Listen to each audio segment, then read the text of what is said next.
Palakpakan naman po natin, Miss Aliyah!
Para kaming nasa kweta. Galing mo naman. Ang ganda mo pati. Ang ganda ng mga kasali dito, no? Si Unica, ikaw, tsaka mamaya pinitin sunod din natin.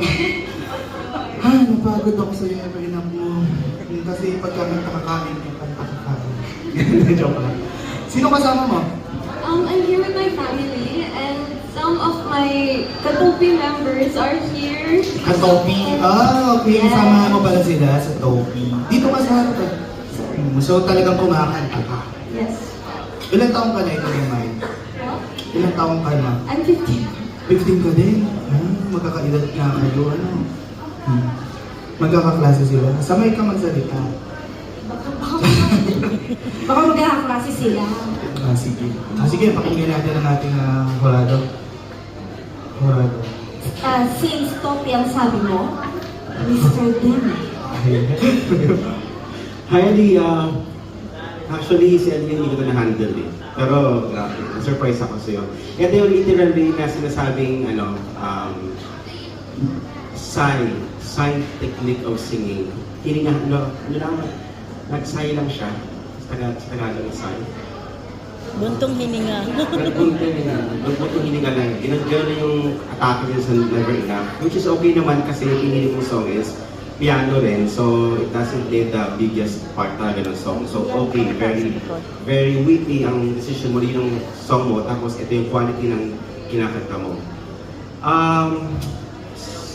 Safe singing yung ginagawa mo, hindi siya masyadong very healthy siya, tamang-tama lang, hindi siya too much pushed.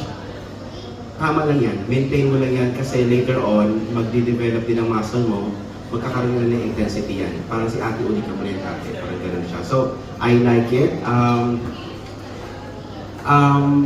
Yung pagiging charming mo sa stage, nakita ko dun sa song din, nag-emulate yung energy mo sa ganung vibe. So, ang ganda ng ginawa mo, and then yung huling-huli mo, actually you can belt anything. Yung tinaas mo, hinang mo yung nota sa taas, parang hindi ko sure extra, parang suspended note ang ginawa mo, tapos bigla mo tinapos sa parang gano'n. Ang ganda ng effect nun. Super ganda. Ang galing-galing mo, Aliyah. Keep it up. I am proud. Thank you so much, Maestro Ben. Alright, pakinggan naman natin ang ating sunod na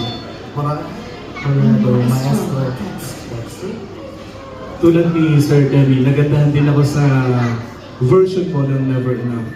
Baga, ginawa mo pa ng maliban sa normal na version na naririnig namin, you added something which is yours talaga.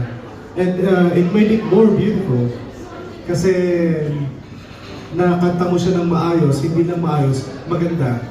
So, at pasok siya sa timing, pasok sa bara. Okay siya. Other than that, what other song